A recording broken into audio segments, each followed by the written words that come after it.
Hallelujah. You know, sitting there after PF made that announcement, I realized that I actually have the honor and the privilege of preaching the very first sermon at New Covenant House. Amen.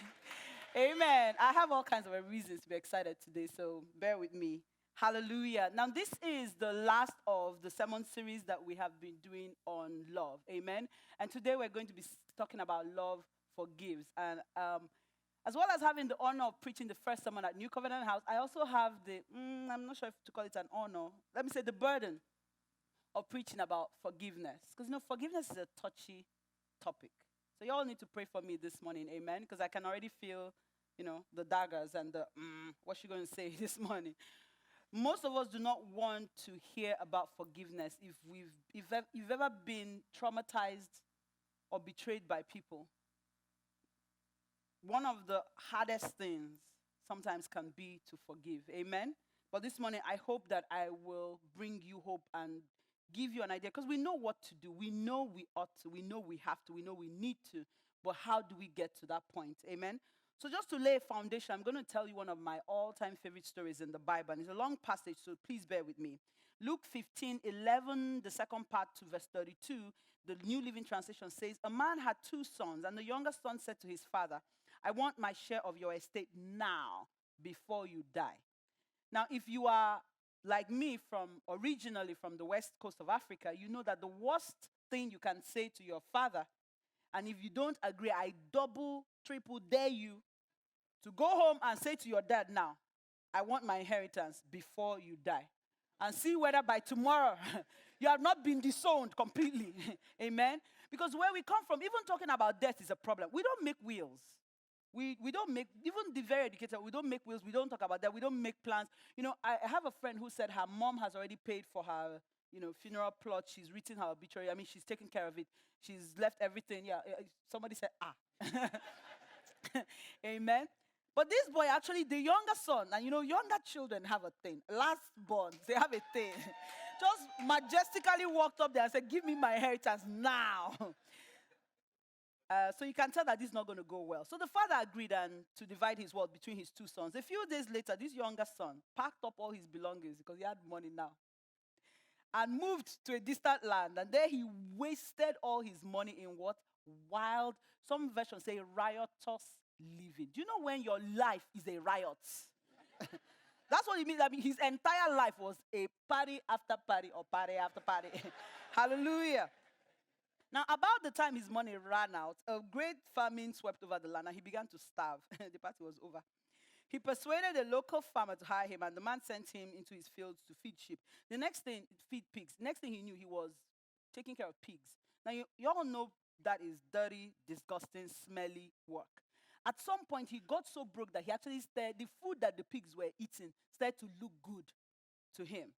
And the Bible says, then he came to his senses and he said to himself, at home, even the servants have enough to eat and more. I'm going back to my house. I'm going back to my father. So he packs up, and again, like only a younger child would do, or a lastborn would do, went home. No, firstborns, you wouldn't even occur to you that you can go back. Yeah? But not even to your mama, but I'm going back to my what? To my father. And I will tell him, I've sinned. I'm not even worthy to be called your son, but even as a servant, just take me back. So the Bible says, he returned home to his father, verse 20. While he was still a long way off, and this is, okay, my second favorite part. While he was still a long way off, his father saw him from afar. You know why that is astonishing or great? Because for you to see somebody from afar, that means you had been watching out for him. So even though his dad knew that this boy was going to come back, right? He actually would every day sit down. I know a family that, you know, one of their kids got into drugs and went wayward. And that family for the past like 2 or 3 decades have lived in the same house and they never locked their door. Do you know why? Because the mom said, the day this boy comes to his senses and returns home, I don't want him also have moved. I want him to be able to find the house. But in addition to that, I don't want to just, you know, maybe he comes and we're not home and he leaves again. I want him to know that the door is open. She doesn't care if anybody they rob them completely blind, but she leaves her door unlocked so that that child can always come back. That's what you call love. Amen? Now look at this, and I want you to pay attention because this is what forgiveness looks like. The Bible says, filled with love and compassion. Watch this. The father ran to his son, embraced him, and kissed him. Okay, I can understand that. Your lost son is back. Embrace him, kiss him. Makes sense. Now, 21, his son now gives his speech, I'm no longer worthy to be called your son. Accept me as your servant. But the dad wasn't listening. Verse 22 says, he called the servants and said, quick, bring me the finest robe in the house and put it on him. Not just any robe, because this boy is smelly and, he's been hanging out with pigs. Bring me the finest robe and get a ring on his finger. Now, a ring, just like the MVP rings, is a sign of honor. It's a sign of ownership. It's a sign of sonship. You give your signet ring. You know how they pass down family heirlooms? You pass it down to say, I love this person. It's the stamp of approval. And then he not only does that, but he puts sandals on his feet. And then kill the calf that we have been fattening. Like I said to them in the first service, when I was a little girl, my dad at 2 different points owned the poultry. And every Christmas and Easter, twice a year and only twice a year, we would fatten certain chickens specially to be killed for Christmas and New Year. Some of you here are old enough to know what I'm talking about. The rest of you just get your stuff from Kroger. Amen? Literally, and you could tell. You know how they all look alike, but you could tell which one was that Christmas one. You could tell because it was bigger, fatter, it was like living the life. you live because you're fattening it up for, and that's what, now because the Jewish people in their culture, they were very hospitable. They always made sure they had a fatted calf ready in case of special guests. So this is the calf that the dad decided to kill for this child. And we must celebrate with a feast because this son of mine was dead and has now returned to life. He was lost, but now he's found. And the Bible actually says, I didn't put that there. So the party began. How many of us here will your child, first of all, run off from home? No, let's back up. Ask you for your inheritance, the money you have worked for all your life, while you are still alive, then blows it all, comes back home all dirty, smelly, and broke. How many of us here will put the finest robe on him, put a ring on his finger, sandals on his feet, kill the fattest calf, and throw a party? Do you see? It doesn't make any sense. So if you're like me, right about now, you're thinking, what's going on here? It's going to encourage bad behavior. African parents, sorry to keep referring to that, they don't praise you when you do well. Not too much. Because they think, you're just, yeah. Now, can you imagine if they don't praise you when you do well, in case you will stop doing well? Imagine what happens if you do what this boy did. But look at God. Look at God. This is what forgiveness looks like. The Bible says his father's heart was filled with compassion and love. Love forgives. Amen? Love forgives. The Bible talks about what manner of love is this. The person who said that was confused. What kind of love is this? So you might be thinking, okay, that's God. Makes sense. He's God. He can do all things. But I'm only human. Let me bust your bubble. Colossians 3, verse 9 and 10 and 12 to 14. He says, don't lie to each other. If you read further up, there's a bunch of bad things that they say don't do, but it starts off in verse 9 with, don't lie to each other. For you have been stripped off, you yourself have stripped off your old sinful nature and all its wicked deeds. Put on your new nature and be renewed as you learn to know your Creator and become what? Like Him. Ooh, okay. Since God chose you to be the holy people He loves, you must clothe yourselves with tender-hearted mercy. Amen. Tender-hearted mercy. When someone wrongs you, not only must you be merciful, but with a tender heart. I mean, soft-hearted. So those of you who've been called soft-hearted and tender-hearted, and it sounds like it's a bad thing, that's actually the right thing. Amen? Humility, kindness, gentleness, and patience. Make allowance for each other's faults. That dad, when he was giving that boy his money, he knew what was going to happen. He knew. But he made allowance for it. He prepared ahead, knowing that people will wrong you. And forgive anyone who offends you. Remember, the Lord forgave you, so you must forgive others. Above all, clothe yourselves with love. I said to them in the first service, how many of us woke up this morning and your clothes just fell on you? No, no, no, no. You chose them, ironed them, put them on, zipped them. If you had a belt, you put your belt on, you strapped your shoes on before you came. There is effort and choice required in forgiveness. Now, if you go to Colossians 3 now, if you go to the end of it, it says, you have received a brand new life. The Living Bible says at that verse 14, most of all, let love guide your life. When love is what is guiding your life, that means that it's guiding your decisions. But the problem a lot of us have is that our old life, our old nature is still alive and kicking. In fact, it's the one that is controlling your life is in cruise control, and the cruise control is your old life, your old person. You know, every time you hear somebody say to you, that's the way I am, run. That person has not understood that they are a new creature. You are living a new life. You're a brand new person. When Paul was writing this, he was writing to Christians. He was talking to Christians. He was saying to them, you literally are a new person, a different person, but you have to what? You have to put it on. And then he ends with saying, clothe yourselves with love. Put it on. Is someone hearing me this morning? Put it on. Make that effort. Iron your love. Bring it out. Shake it out. Dress it up and put it on. Praise the name of the Lord. Now, look at the end of that. It says in 2 Corinthians 5, I'll just read verse 18 because of time. It says, therefore, if anyone is in Christ, the new creation has come. The old has gone, the new is here. All this is from God, who reconciled us to himself through Jesus and gave us the ministry of reconciliation. I want to tell everyone here this morning, you have received a ministry straight from God. And guess what it is? It is the ministry of reconciliation. Jesus died that we might be reconciled back to God. And our job is like, as the hands of Jesus, as the representatives of Jesus on this earth, we are to do the same, restore man to God. Show people the way with love. But how can we do that if we haven't even forgiven them? If we're holding grudges against them? So I'm going to tell you a few quick things about forgiveness, and then we'll go into the meat of the matter, which is, okay, so I've heard. How do I forgive? How do I get to that point? What is forgiveness? Because you can't do what you don't understand. Have you ever taken on a new job and they send someone to train you, and the person is maybe a wonderful worker but a lousy trainer? Have you ever? I've experienced that. I mean, like, seriously, you actually don't know what to do because you don't understand the tasks that are put in front of you.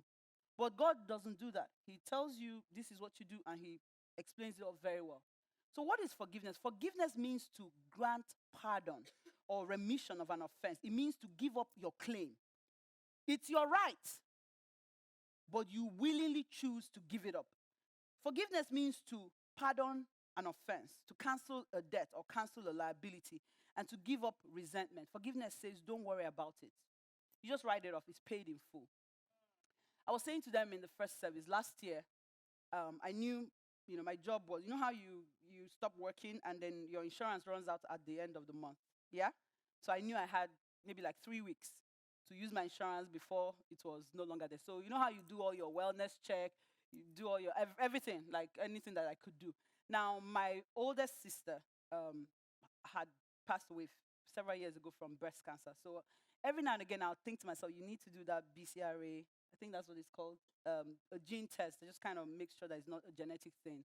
And being, again, from the west coast of Africa, I just kept putting it off. But since I was no longer going to have insurance, the choice was taken from me, and I thought I better get this done. So I went, called one thing, if you hang out with me, you know that I'm also very careful with money. My husband has another way of describing it. I'm careful with money.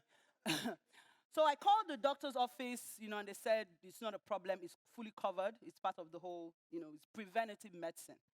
Called the insurance company, fully covered. So I, walk up there sharp and get the test done. Thank God it was negative, but that was not the point. The point is, a few weeks later, I started getting these calls. For months, like 2 or 3 months, I just kept getting these calls from some Marriott place. And because you get all these calls and I tell you your social security has been canceled, you are owing money for this, we're taking you to collection. I'm like, I have no business with any Marriott person, so I just ignored it. Then one day, my husband's like, who are these people that keep calling you? And he actually listened to the message. I ignored it to the point that when they leave a voicemail, I just delete. And he's like, it looks like it's the people that own that testing company. So I called them up and they're like, oh, you owe so many $1,000. Hey, Jesus. So I said to the lady, I said, if you beat me, I'm not working right now. If you actually beat me, you can't beat this money out of me. So what are we going to do? As if I knew. I didn't ask for, you know how you just do payment plan. No, no, no, this was not payment. The payment plan means that you are taking that of my salary. There was no salary, so there's no payment plan. What are we going to do? And she says to me, so what happened? I explained, and she's like, you called the doctor? I said, yes. Called the insurance company? He said, you know what? We're going to send you a bill for what? $0. Guys, in America, I actually got a bill, zero, paid in full. They literally canceled the debt. That is what forgiveness does. Forgiveness is not a payment plan. Are you hearing me? Forgiveness is not it's not for the next 20 years. Every time you annoy me, I'm going to bring up that thing you did that time. Forgiveness is paid in full, done. And you know why I'm putting the dot in it? Remember when we were kids and if you get it wrong and the teacher will give you a zero, and because they're annoyed that you got it all wrong, they put a dot in the middle. Amen. That is what forgiveness. Forgiveness is a verb. Forgiveness is a verb. It's not a feeling. Forgiveness is not how you feel. And that's where we get confused. Forgiveness is not, I'm feeling loving towards you now. Forgiveness is your action. This is really important that you hear me this morning. Because sometimes the hurt, the trauma, the pain is deep and you need healing. Sometimes you need counseling. Sometimes you need people to pray along with you. Sometimes every now and again you think you have buried it, but like that song that says, we have marched around this world. We thought by now the world would have fallen.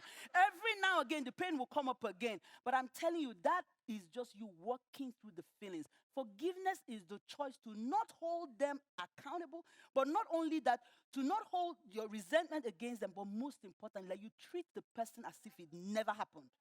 Because the way that God forgave us, he treats us like it never happened.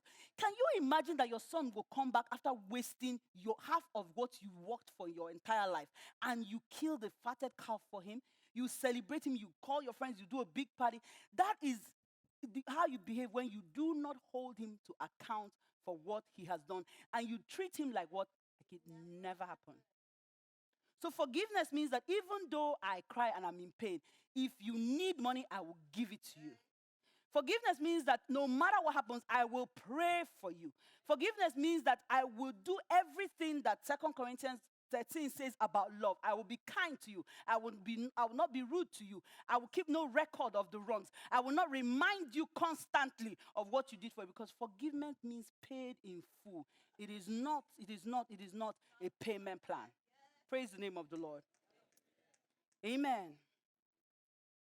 Forgiveness means to choose to erase the debt. Look at Hebrews chapter 10, verse 16. This is the new covenant I will make with my people on that day, says the Lord. I will put my laws in their heart and I will write them on their minds. And then he says, I will never again remember their sins and their lawless deeds. Amplified version says, I will no longer hold their sins against them. Hallelujah. That is what forgiveness looks like. Like that prodigal son, like the story of that prodigal son is a get out of jail free card. The world says if you do the crime, you must what? You're acting like you don't know. In this country, if you do the crime, you will do what? You do time. Can you say, oh, please, my mom says she would. No. You can't transfer community service or jail time. You do the crime, you do the time. But in God's own agenda, the way God does things, you do the crime, Jesus pays it in full. So you have a completely get out of jail free card. Hallelujah. Hallelujah. I feel like there are people here who maybe you weren't very sinful. So the thought of the forgiveness and honestly, if that bill was $200, maybe I wouldn't be impressed.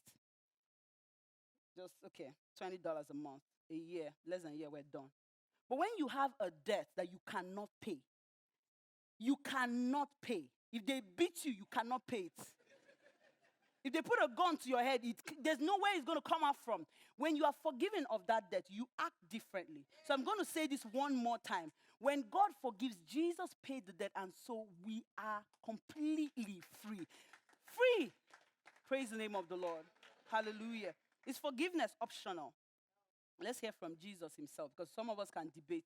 If you want to have a bad afternoon, go and put something on Facebook as you leave here and say, you must forgive those who wrong you. Just try. the amount of acid and bile that people will pour on you, even though it's electronic, I'm telling you, will feel it physically. I'm not kidding. Try it. If you think I'm playing, just say you must forgive those that. No, no, no. People get very angry about it. But let's hear what Jesus himself says. So you can't say, oh, Paul was in a bad mood the day he said that. Mark 11:25 says, but when you are praying, and how many of us pray here? First, forgive anyone you're holding a grudge against, so that your Father in heaven will forgive you. Matthew 6:14 actually says, you have to forgive them their trespasses, so that your Father will also forgive you. If you do not forgive them, the Bible says your Father in heaven will also not forgive you. Were you aware? Because when I debate with people who say forgiveness, we should, no, I'm like, I didn't realize, people used to say that, I didn't realize it was in the Bible until I checked for myself. When I saw that, then we removed that optional whole thing from the table. So my question was now like, Lord, how? Amen? And then just in case you're thinking maybe the degree, some people are just perpetual offenders. When Peter went to Jesus and said, how many times should I forgive my brother? Jesus said to him, 70 times 7 per day. That's important to remember. If it's a lifetime, yeah, that's okay.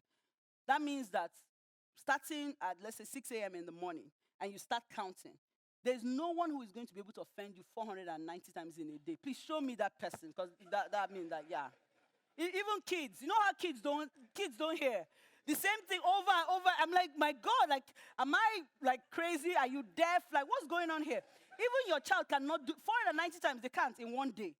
So even if you want to keep records, you want to be counting. Okay, it's 2 o'clock, 235. It's 10 o'clock, 7. Okay, it's 11 p.m. You're on 488. 2 more. You can't do it. Why is forgiveness critical? Forgiveness is crucial and critical because of God's forgiveness for our sins. The bedrock of our relationship with God is that forgiveness of sins. The Bible says, without the remission of sins, the only option was death. There could be no life. So for God, that is crucial. That is important. Do you know that the last thing Jesus said as his spirit was leaving his body when he hung on the cross was, Father, forgive them for what they know not what they are doing. That was the last sermon he was preaching before he went. He literally lost his breath on the cross. It is finished because forgive them. They don't know what they're doing. You're hanging me on the cross, spat at me, you put a crown of thorns, and I'm thinking about forgiveness. And then the Bible says, be like him. Amen. Look at, 1 Corinthians 13, verse 5. The second part says, love does not demand its own way. It's not irritable or touchy. It does not hold grudges. And it will hardly even notice when others do it wrong.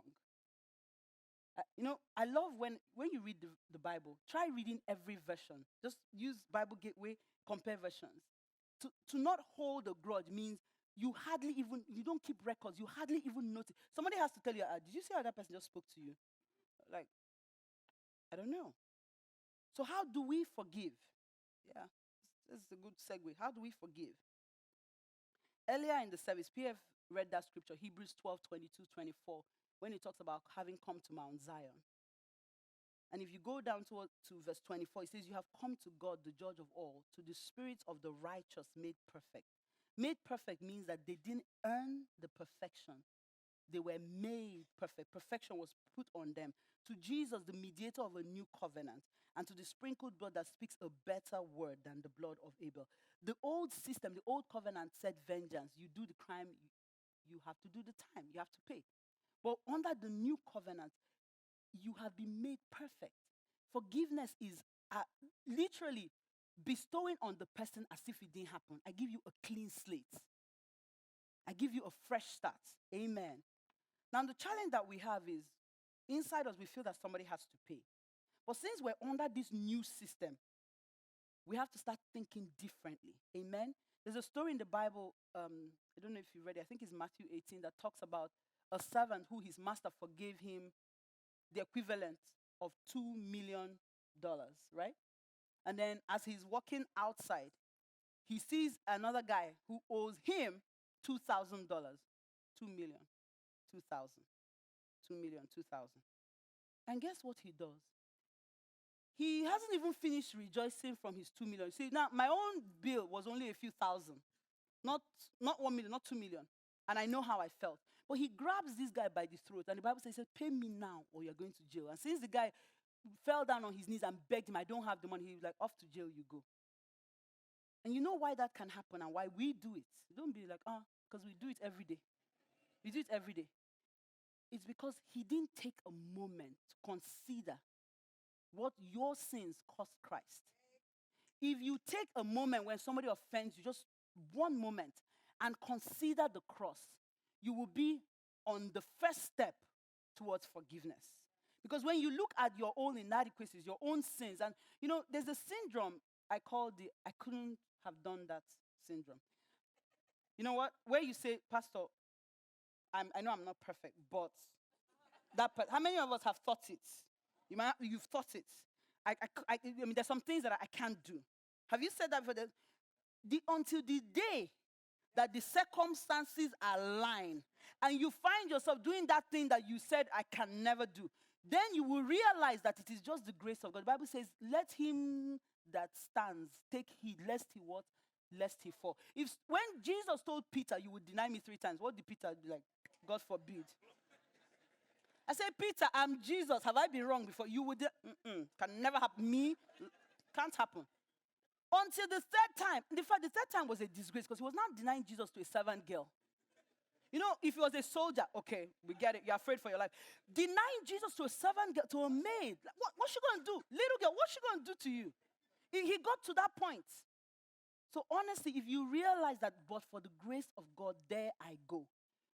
If you take a moment and consider the cross, you'll be on the first step to forgiveness. Number 2, how do we forgive? As your hearts receive and are filled with the love of God. 2 Corinthians 5:14 says, for the love of God controls and compels us. Whatever we do, it is certainly not our own profit. This is the Living Bible. But because Christ's love controls us now. You know what control means? That means that my heart, my mind, my body, my system wants to go in this direction. But the love of God is like, and the love of God literally compels me in the opposite direction. My heart, my sense, my mind, my friends, social media, Instagram, everybody's telling me, get your pound of flesh. But the love of God in my heart compels me. See, the problem is we are constantly putting the cart in front of the horse. Now, when you describe a powerful car, if you're a car crazy person, they will all ask you what's under the hood. That means how many horses are under the hood. Because the power of a car, they're there. They know themselves. They know every car and what the car can do.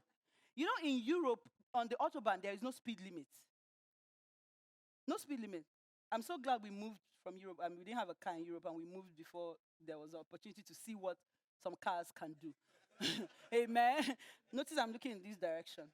Now, the truth of the matter is this. If you put a cart in front of the horse and you want the horse to push it, you are limiting that horse. You're going to get that horse frustrated and tired because it's butting heads with the car. The car becomes an obstacle, becomes a nuisance. Amen. But if you strap a cart, no matter how many ton weight you strap to a horse, all the horse has to do is stroll. Just, and this is how they walk. And the cart will have no choice but to follow. When we put what we have to do in front of receiving the love of God, that's when we struggle. Let me tell you I have 3 minutes to tell you about the love of God.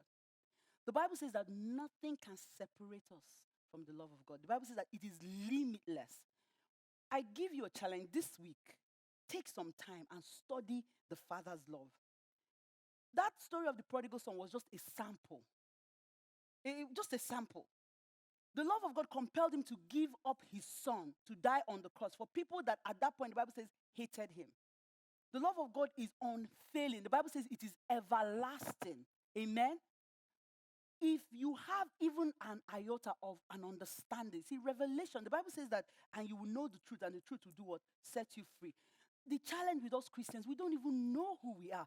If you know the truth about the Father's love, about the love of God, there's a power that comes with that revelation to love and forgive others. Because you can't say you love me if you can't forgive me, because love forgives. Hallelujah. Love just, it is the nature of love. The first thing God did was, for God so loved the world that he gave his only begotten son, that we may be forgiven of our sins. Love forgives. Hallelujah. So what we should be chasing, your effort should be in receiving, understanding the Father's love. The Bible talks about how the love of God will shed abroad in your heart. When you are filled, immersed, soaked with the love of God, do you know that when people are walking past you, it will actually become a bit easier to not notice when you have been wrong, and when you do notice, to forgive.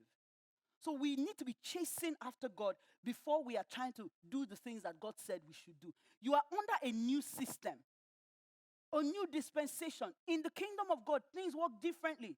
People do not have to pay for their crime because Jesus already did. Praise the name of the Lord. The Bible says there's no one who comes to him repentant. What that boy did by going back to his father and saying, forgive me, I know I don't even have the right to be called your son, but even if you take me as a servant, that is true repentance. When he left where he was and went back to his father's house, and look at how the father received him. This is not part of my notes, but this is a word for somebody here. If you go back to God, no matter where you've been and what you've done, and confess your sins and repent of them, the Lord will forgive you. And not only will he forgive you, and he won't take you back as a servant. The Bible says he will put a ring on you. He will put sandals on your feet. He will wash you clean, and he will kill the fatted calf, and there will be rejoicing in heaven. For this is the kind of love that leaves the 99 to go after the one. Praise the name of the Lord. That song has just been ringing in my head for like 2 weeks now. If you notice, first service, I actually made myself a t-shirt last night because I couldn't get it out of my head. That says, oh, the overwhelming, the never-ending, the reckless. You know what they say, reckless? Like no limits. It doesn't even count what's left. Reckless means you don't check what's in your balance. You just, like I did one of these days, a few weeks ago, just swiping the card until next time one is in overdraft. Like, oops. God is constantly in overdraft for you. Praise the name of the Lord. Constantly. And he doesn't care. For you, anything. If you begin to understand that, you will find in you the ability, the strength, the grace. Quiet, can you help me, please? To love other people. The Father's love first. Be hungry for it, chase after it. That is where the power to forgive comes from. You have all obtained a measure of a part of this ministry, the ministry of reconciliation, the ministry of showing people the love of God, bringing people back to God. You can't do it if you can't let things go. And for some of us here, the pain is deep, the betrayal is deep, the challenge is, it's not. Somebody asked me yesterday after I talked about it at Late Life, somebody came and met me and said, what if the person is your parents? The love of God covers that too. Is it a spouse? The love of God has you. A sister, a friend, a boss, nothing that the love of God doesn't cover. So I want us to stand on our feet this morning just for a moment. Ask God to open your heart and give you a revelation of his love for you. Because when you understand it, when you know it, when you can see it, hallelujah. Hey! If you understand the love of God, when people walk past you, when people offend you, somehow you'll be able to find the grace to love and forgive them.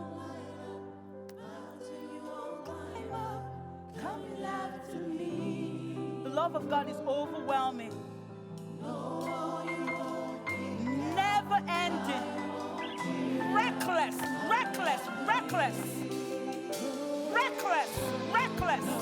He doesn't hold anything back.